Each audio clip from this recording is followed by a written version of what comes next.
Hey guys, Dr. Bo here, physio, lifestyle coach, talking to you about grip issues. That's the topic of the week. So, how are we going to address and understand the different things that can go on with our grip? One, it's very important to know there's three main things in the research that show us what is going to be predictive of us living longer, living a better quality of life. Those three things in the research are, number one, VO2 max, which is basically how good your engine, your lungs are, cardiovascular fitness.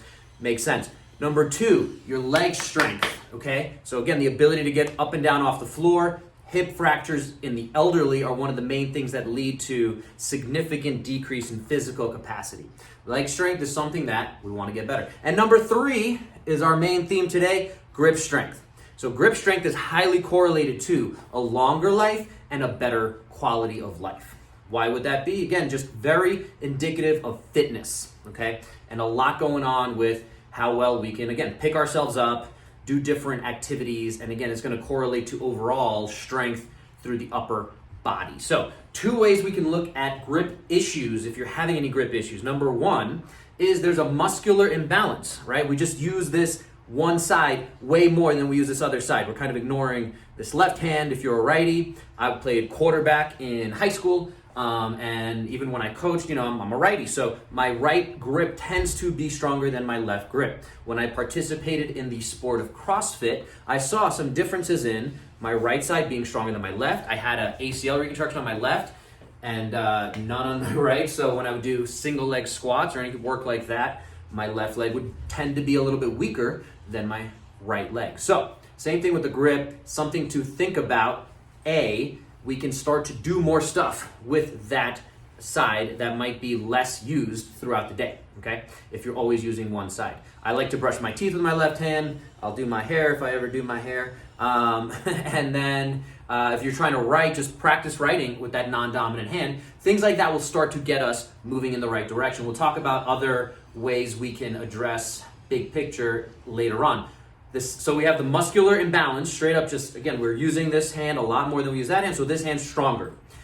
Number two could be neurological. So the nerves that run from our neck, spine, all that good stuff, all the way down, there could be something blocking that flow and causing a little bit of weakness in the right hand or either hand, right? So anywhere along that chain, there could be something causing that weakness, right? So maybe you sleep funky, maybe you were in a car or on a plane for a while and you kind of pinched one of those nerves. These are terms that we use. Something that's going on over a longer period of time, there might be adhesions. Again, you might just always be kind of rotated forward. I'm certainly exaggerating, but if that's always going on, there's always something stepping on the hose. I compare and analogize the nerves to the hose, a water hose, right? And if you step on a water hose, what happens is that it's just not flowing. So then you don't have as much strength. So we can have a muscular imbalance, pure muscular, or a neurological imbalance where the nerves are not firing as well. So just like my strings here, they're very imbalanced. So I always go when I'm talking to a new person, let's assess and make sure we have a good understanding of how we look side to side. So this is like a $25 thing on Amazon, grip tester. This is from Grip X.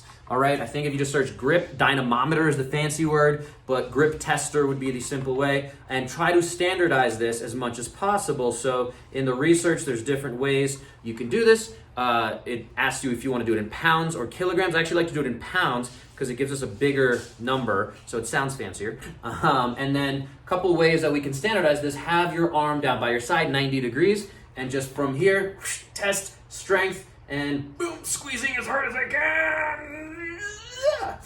And I got 83.4 pounds. And then I'm gonna go on my left side, and again, here, locked in. Squeezing, felt a little more lat engagement there than I did on my right side. Again, things like that, subjective, very important to communicate when we're trying to work together and figure out what our goals are. So that was 92.8 on my left, a little more than my right. Again, things that I would consider, look into. But yes, if we don't have stuff like this, and we can continue to check in on that, okay? So, something worth investing in, something that you can see what's going on if, again, you have actual grip issues. So, two other ways to address if we do have an imbalance, if you know you have a weaker grip on one side than the other, okay? One is loaded carries. I love loaded carries. I'm gonna grab this 24 kilogram, you can kind of see it there, kettlebell, and I can either walk with it, and I'm just working on holding and building my endurance in holding. So I'm gonna always start with my weaker side. So if my left side's, in fact, my right side's actually my weaker based on my test right there. But I'm gonna always start on my weaker side, especially if you have an imbalance, okay? And with that in my right hand, I'm gonna see if I can hold for a minute while I do some fancy marching or walking, and then I'll do the same thing on the stronger side, okay? And if there is a significant imbalance, I might do 3 sets on my weaker one and only 2 sets on my stronger one, so that we can maybe start to correct the imbalance. You're still getting a good stimulus, but it's all gotta be programmed and customized for you. The second one, which I can't demonstrate right now, is hanging. So if you can hang, it's going to significantly improve the health of your shoulder, open up a lot of that nerve funness, okay?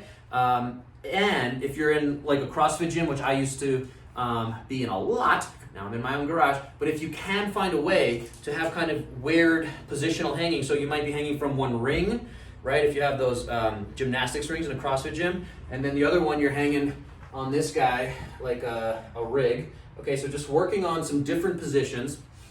At the end of the day though, Ido Portal, who's a major movement guru, talks about hanging for 7 minutes a day and challenging that for a month. So if that's the kind of thing you want to start to build into your practice, your movement practice, hanging is definitely going to build your grip strength. And again, if you can do some kind of unilateral hanging and building on single arm hanging eventually, I don't expect you to do that for 7 minutes a day. That would take quite a while, but depending on your level of fitness.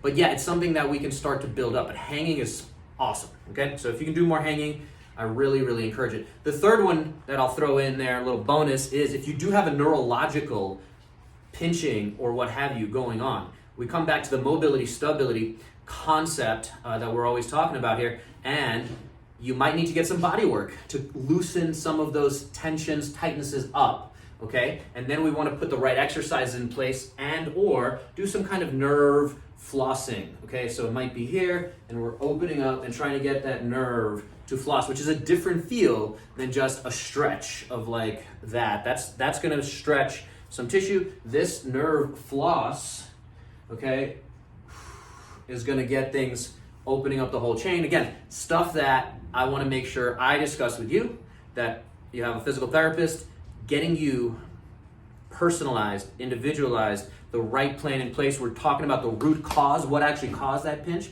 or what's causing that imbalance, and then putting the plan in place so that there's progressive overload so that we can avoid injuries, we can avoid some of the tendon issues that go on in here, tennis elbow, golfer's elbow, all right?